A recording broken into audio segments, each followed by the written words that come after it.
Hi everyone, welcome to Newcastle Fans TV. I am joined by Roberto Rojas. Have I pronounced that right? Yes, you did. Oh yes, I've got my Perfect. Spanish on. Fantastic. And Roberto's obviously, I would say you're pretty much of an expert on Miguel Almiron. You've been following his career quite a bit. Tell us a little bit about yourself.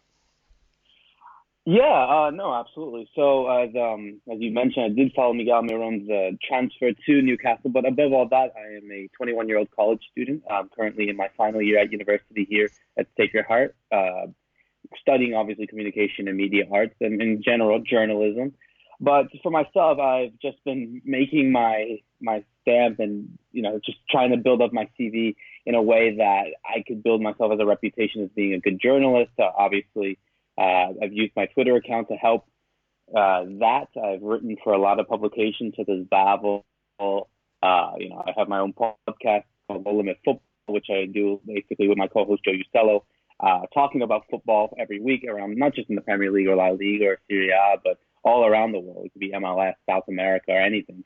So I'm doing that. I just currently got joined Bein Sports here in the United States, so I've been working there. And yeah, I could say that it's been pretty a sensational year, I would say. But over the last few years, I've just been building up my reputation, trying to build up my experience in the football world, and it's paying dividends.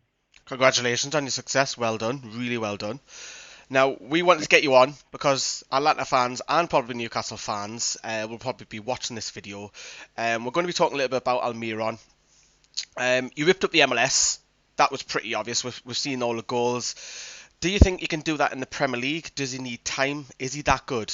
Well, I think the early impressions that we've seen so far in Newcastle seem that he's been really gelling in well. I think one of the big questions that has came in before he signed for Newcastle, even after, before he kicked the ball, was, you look at him, he's like, what, 5'10", 5'11". He's not the biggest lad you got there. He's really uh, skinny to say, but he's really fast and he's really creative. And I think that's what proved him to become so successful in MLS, because when he joined MLS at the age of 22, many people thought, especially in Paraguay, many people thought it was going to be a step back because of the reputation that the league has gotten for getting the old has-beens like Beckham, like Gerrard, Lampard, David Villa, and so on and so forth.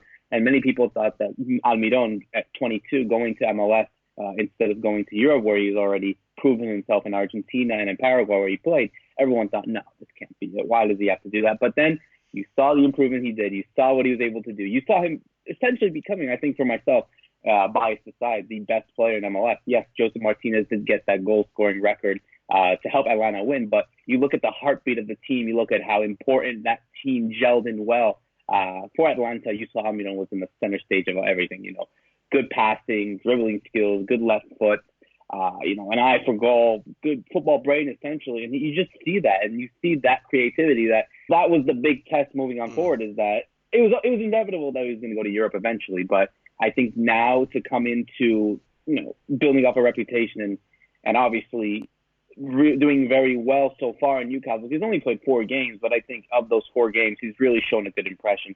Yeah, it was unfortunate that he didn't score in the first game against Huddersfield. But even looking back at that game, I think to myself, how many footballers in the world would have done that in front of a home crowd at St. James's Park to, go one-on-one with the goalkeeper? And many people thought he should have just go past them and spotted in the other corner, but he ended up doing a chip, and that's when people thought, yeah, this guy's really serious. This guy has something different from the rest, and he's been doing very well. Obviously, it's not going to be it's going to be hard for any player in the world to come from any league to gel into the Premier League. It's not easy. It's not easy for anyone. I think for Almiron to certainly gel in well and to become, creating chances, being fearless, I would say. I think that's more than anything. I think he's been fearless so far in his first 4 games, and early signs are showing that this guy is a really special player and that Newcastle really are looking into someone that could really help the team moving forward. Okay. What do you make of the record sale in the MLS and Newcastle's record buy? Is that just an added pressure, or is that just a number to Miguel? I think for anyone that would go into a league like that, I think for himself, he's been asked that question about how the number is obviously Newcastle's most expensive in 15 years. He even said in the press conference in his presentation, he said no, that the price tag doesn't help him, or that it doesn't just concentrate him. It actually motivates him in a way. He just wants to help the team become better. And that's it. And that just shows the personality that he is, because, he's a player that, off the pitch, on the pitch, he's just as great, but off of it, he's even better because, he's a family man. He's married. He doesn't really go out a lot, but he's really humble, really a sensational person. And talking to friends and family and his agent, Daniel Campbell, he's just a player and a person, a great player, but even a better person. So I think that price tag won't get too much to his head. Obviously, I think for the fans and for the media, they want to see that as even added pressure, because if he has one bad game or two or a spell of that, then everything leads back to the price tag of, why did Newcastle spend so much on a player from MLS? But now, I think for him, it's not going to be too much added pressure, which I think helps because that makes him perform better on the pitch. But I think in MLS, it's great because it shows that it could produce talent and it could sell it off to Europe. One thing that everyone is going to be expected here in the United States is that should Almiron become successful, and I'm really hopeful that he is, and I'm positive that he will be, that will, I think, be the catalyst of other young South American, not just South American, I think just general American players or anyone playing in MLS at a young age, for the top clubs in Europe to come in and try to find the next Almiron. Atlanta just signed the best player in South America from River Plate in PT Martinez. He's only 25. So who knows that if he does well over there, that other big clubs in Europe are looking to sign him for a reasonable amount of money. So I think the Almiron thing is kind of a trailblazing thing. I think it was a trailblazing thing for him to come to MLS, where other South American players ended up following his path. Now the big question is, if he does well at Newcastle and if he succeeds there, he will be a trailblazer for other players who are playing in MLS to make their big money moves to Europe. You talked about his personality just there. We saw the other day that you spoke about Martinez create half of the goal celebration last week. You can tell there's a bit of love still there with the teammates, isn't there? Absolutely. I think he's already proved a bond into MLS and to Atlanta. I think he has to go down as one of, not just Atlanta's greatest, Atlanta United's greatest players, I think in the best. I think when you look at all the idols, because you have to also realize something.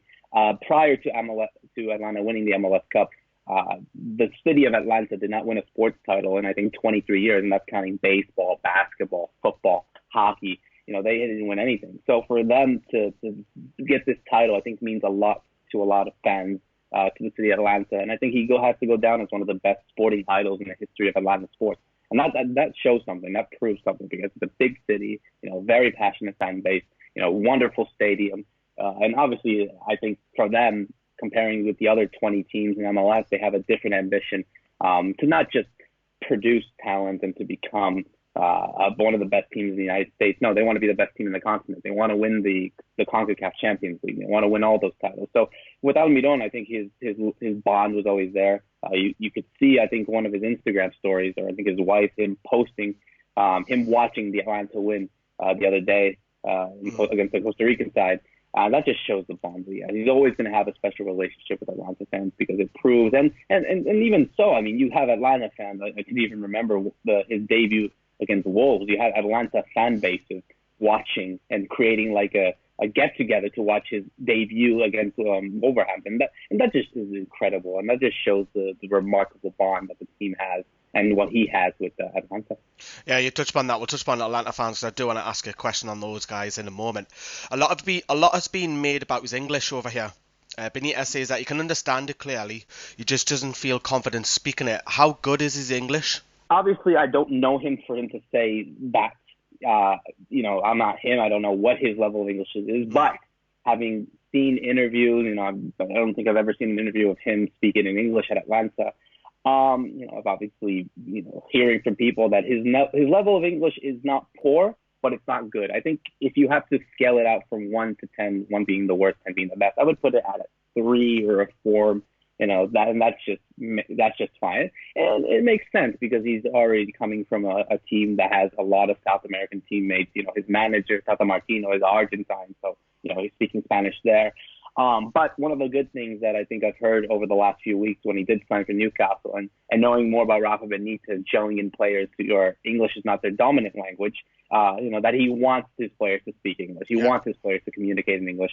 And I think that's a good thing for him because that allows him to, feel more comfortable to realize that, with all his teammates there coming from all over the world trying to speak the language in England, I think that will help improve him drastically. And I think that him learning the language will help him as a better person as well. So, yeah, I think his English is there. I think he's going to improve drastically being in England.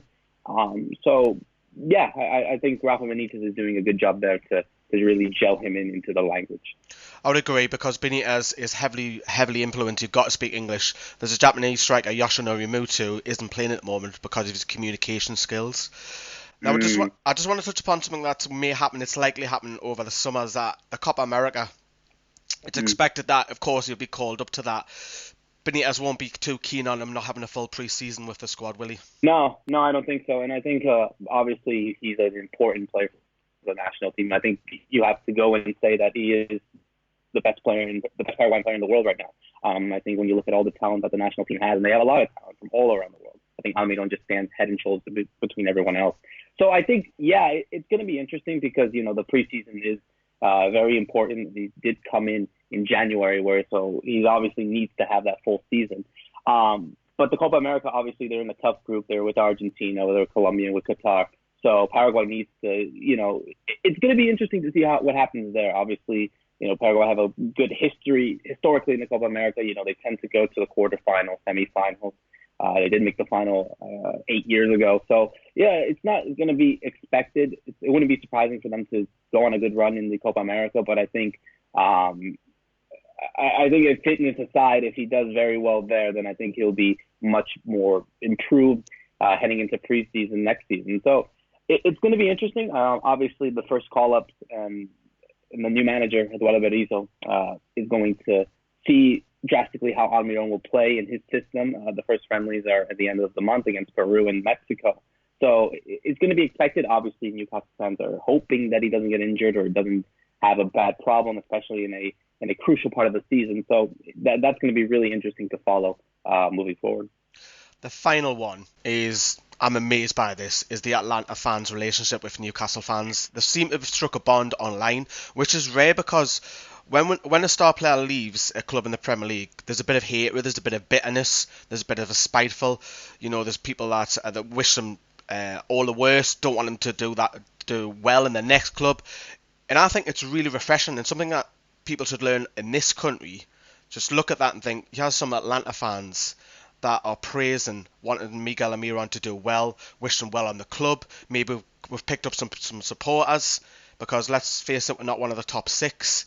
And I think it's really refreshing. We've even seen Atlanta fans wearing Newcastle shirts over the US and coming to games. Why are they so supportive? It's really rare. I think it's because it's Miguel Almiron. I think if it was any other player, because you have to also realize something. Being a good player also needs to, in a way, perhaps it doesn't count if you're not a good person. And I think with Almiron having the best of both worlds, that just shows that bond. I think because he struck a deep heart and a deep feeling to Atlanta fans, they all want him to do well. That goes without saying. They all want him to do well. Obviously, he's not, like you said, he's not going to a big club like, and Newcastle is a big club. I'm not going to say that, but I'm just saying in the general senses of competing for major European titles like City or United or Chelsea. Because when you're looking at Newcastle, it is a popular fan base, but comparing it to a Chelsea, to a Liverpool, United, a City, they have much more of a bigger audience and kind of hate as well. Where I think at Newcastle, it's kind of more of a neutral feeling because, it's a passionate fan base. I think you could make some comparisons there. Obviously a manager that is respected around the world like Rafa Benitez. So I think it really is just that bond that Atlanta fans have with Almiron for him to do well wherever he goes. I mean, eventually, if he does leave Newcastle, I hope that it won't be for a long, long time, that if he does, that he'll follow them wherever he goes. He'll follow him wherever he goes, be it in England or Spain or anywhere, even on a national team as well. So I think that it's that bond, it's that heart, it's that just that passionate feeling towards him that you're striking a bond between Atlanta fans and Newcastle fans, which I think is beautiful in today's world of football, because there's just so much hate between fans. I think when you're looking at two teams, obviously from different continents, different styles, different ways of life, essentially, all supporting a 25-year-old Paraguayan to do well for their club. I think it's fantastic, and it just shows that it proves that bond that makes me very happy to see everyone rallying together for him to do well. It's ironic that Atlanta and Newcastle are actually twinned as well, which is a bit ironic. Maybe it's that then. Maybe it's that. Maybe that's the bond. Final two questions is both on Atlanta at Newcastle. Firstly, what's your thoughts on Atlanta for the rest of the season? Obviously, they've lost the star man. And secondly, will Benitez stay? Because this is the first sign that we've spent money, but Benitez's contract is running down. Will he stay beyond the summer, and will Newcastle spend? The second one's going to be hard to answer, so I'll answer the first one first. Atlanta do have a new coach. They have Frank de Boer. Obviously, they brought in PT Martinez to replace Almiron. It's going to be really interesting to see what happens to this team. They just dropped their first game. They lost 2-0 to DC United. The DC United Wayne Rooney. Many people are hoping that this team can do well. I think they have. I think it's even regardless of taking out Almirons as the team, they have one of the best teams in MLS. I think top 5 best teams in MLS right now. So it won't be hard. It's going to be hard for them to really defend the title because of other teams straightening and with the unpredictability of MLS in recent years. Any team can win it, and it's not hard. It's not easy to compete and repeat as champions, obviously having to deal with continental competition as well. So that's going to help hamper their team. But I think they will do well. I think they would. Now having won the title, they want more. The fans want more. So they're expected to now repeat as champions. So I think that goes without saying. But it's early days. Obviously it's a long season. MLS has a really long season. But I think that with the team that they have, they could really compete and do well. And hopefully repeat as champions. I'm not saying that they will. I don't think they will, if I'm going to be completely honest with you. It's going to be really hard, but I see them really competing in that playoff spot and competing for a title there. Into your second question, I think it's going to be really hard. I think many people are hoping that he does stay because you look at, if it was any other manager in the world, I think, with some exceptions, I think people would be fine if he left. But I think with Rafa, being there, being a respectable gentleman, being a person that's won the hearts, taking them back from the championship back to the Premier League, and respectively so, Rafa Benitez, Benitez managed side always finish, in a respectable position in the league. Last season they finished 10th, hoping that this season that they will finish in that same level as well, mid-table. In the top half of the season. I would hope that he would stay. Obviously, the reputation with Mike Ashley is not the best. Probably he's never been worth as ever. A team that has not spent too much. But I think it all has to go down between Benitez and Ashley. I think they need to find something. And I think if everything goes his way for Benitez, that he will stay. I think that if Ashley, hopefully, allows him to spend the money to get all the tools that he wants, they got it Almirón. Who's to say that they can't get a few more pieces that hopefully Benitez specifically wants? Who's to say that they can't compete for a European competition title spot next season? So I think now that's the ambition now is to compete for those titles. They already got their star player for a record spending amount. Now they just need a few more tools for them to really compete, with the other teams like your Evertons, like your Wolves, your United, City, Chelsea, Liverpool, all to go for that European spot. I think that's going to be the big question. Arsenal, I think that's going to be the big question now for Benitez. If he gets his way and if he gets all the pieces that he needs, then I think next season will be very interesting to see what happens there. Roberto, I really enjoyed that. That was really, really refreshing. Nice to get a bit of insight. Thank you very, very much for coming on. Thank you so much, man. Really appreciate it. No problem. I'll put all the social media links in the description below. Right, that's it, everyone. Thank you very much. Hope you've enjoyed that. Pop over to Roberto's Twitter as well. Really, really refreshing. Really great insight into Miguel Almiron in both sides, Atlanta and Newcastle. Thanks for watching. Have a good day, everyone. Bye-bye.